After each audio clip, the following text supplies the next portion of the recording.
महिला सुरक्षा, भ्रष्टाचार हमारी प्रमुख रूप से प्राथमिकता है।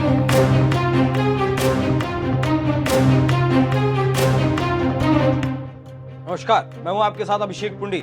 15 दिसंबर को शपथ लेते ही भजनलाल शर्मा सीधे सचिवालय पहुंचे और फिर कार्यभार संभाला। फिर एक्शन में आती पेपर लीक और अपराध पर लगाम लगाने के लिए स्पेशल यूनिट का गठन कर दिया। और अब कहा जा रहा है कि गहलोत की मुश्किलें अब और ज्यादा बढ़ सकती हैं। क्या है पूरा मामला, इस रिपोर्ट में देखिए। पहला भजनलाल शर्मा की बात सुनिए। महिला सुरक्षा, भ्रष्टाचार हमारी प्रमुख रूप से प्राथमिकताएं रहेंगी। कानून व्यवस्था हमारा प्रमुख विषय रहेगा। महिला सुरक्षा, भ्रष्टाचार उन्मूलन हमारी सरकार की मुख्य प्राथमिकताएं होंगी। देश के यशस्वी प्रधानमंत्री श्री नरेंद्र मोदी के नेतृत्व में मार्गदर्शन में चलते हुए प्रदेश की डबल इंजन की सरकार किसान, गरीब, महिलाओं, युवाओं को ध्यान में रखते हुए मजबूत फैसले लेंगे।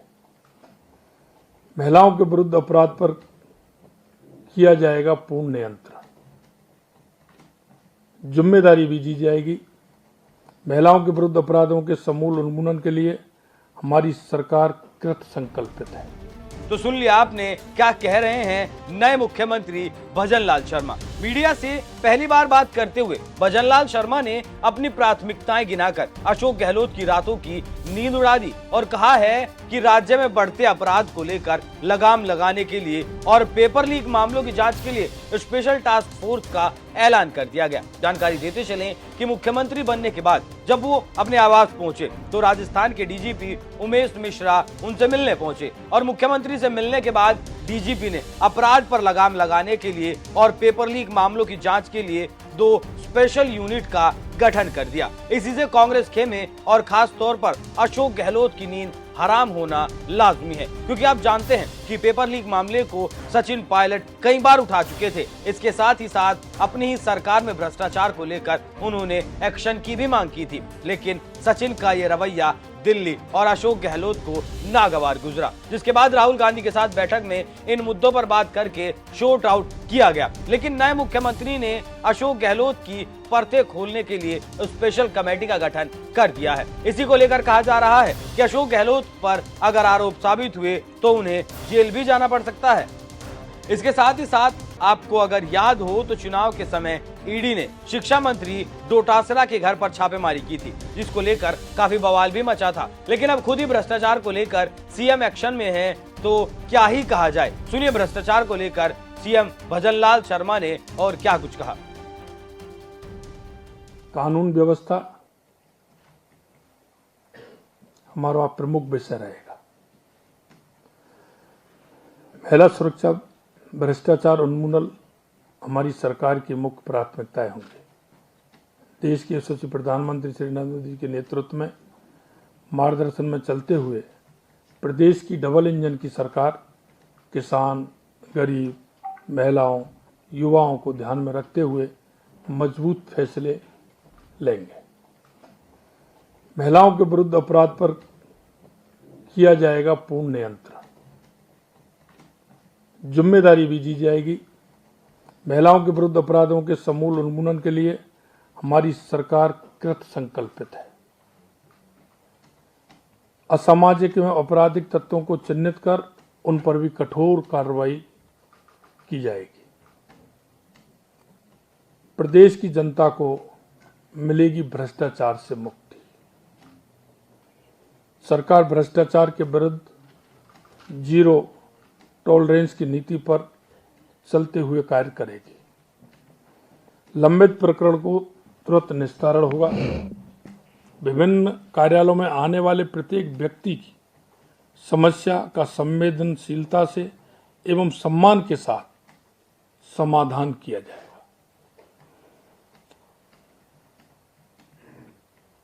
भ्रष्टाचार की जवाबदेही भी तय की जाएगी।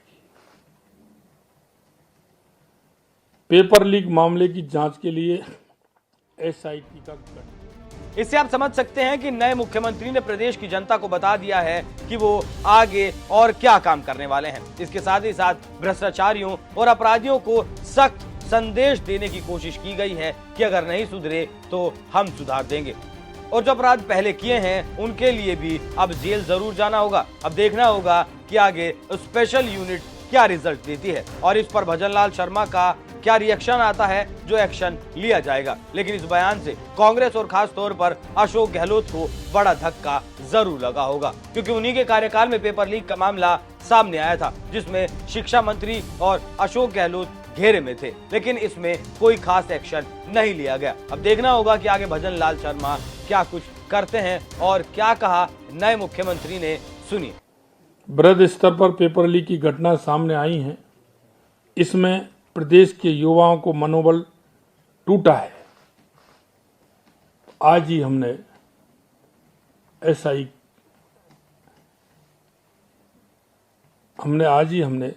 SIT का गठन की प्रक्रिया प्रारंभ की और आज मैं कहना चाहता हूं कि SIT का गठन होगा। पेपर लीक के मामले में के लिए जांच SIT गठन करने का निर्णय लिया है। प्रदेश के युवाओं की शक्ति के भविष्य के साथ जो खिलवाड़ करने वाले अपराधियों को सख्त सजा मिलेगी, क्योंकि उन युवाओं का भविष्य अंधकार में जिन्होंने डालने का काम किया है, ये सरकार किसी कीमत पर उनको बख्शने वाली नहीं है। भविष्य में कोई पेपर लीक की घटना ना हो, ये सुनिश्चित किया जाएगा। जिन्होंने किया है उनको छोड़ा नहीं जाएगा। एंटी गैंगस्टर टास्क फोर्स की भी घोषणा करते हैं। संगठित अपराध उन्मूलन के लिए ADGP अधिकारी के नेतृत्व में एक विशेष कार्यदल एंटी गैंगस्टर टास्क फोर्स का गठन किया जाएगा। प्रदेश के अंदर किसी भी तरह का अपराध नहीं होने दिया जाएगा। सख्त कार्रवाई की जाएगी और किसी भी तरह का अपराध होगा उसके खिलाफ कार्रवाई होगी। जैसा मैंने कहा, देश के यशस्वी प्रधानमंत्री नरेंद्र मोदी जी पंडित दीनदयाल उपाध्याय जी के अंत्योदय की योजना को लेकर के कल 16 दिसंबर को पूरे राजस्थान के अंदर विकसित भारत संकल्प यात्रा से जनता तक पहुंचेगी जन कल्याणकारी योजना है। मैं आपके माध्यम से मैं बताना चाहता हूं कि माननीय प्रधानमंत्री जी का ये ड्रीम प्रोजेक्ट पंडित दीनदयाल उपाध्याय के अंत्योदय को लेकर के जो उन्होंने पूरे देश के अंदर उन गरीब परिवारों को चिन्हित करने का भी काम किया है और उनको उन योजनाओं का लाभ देने का भी काम किया है।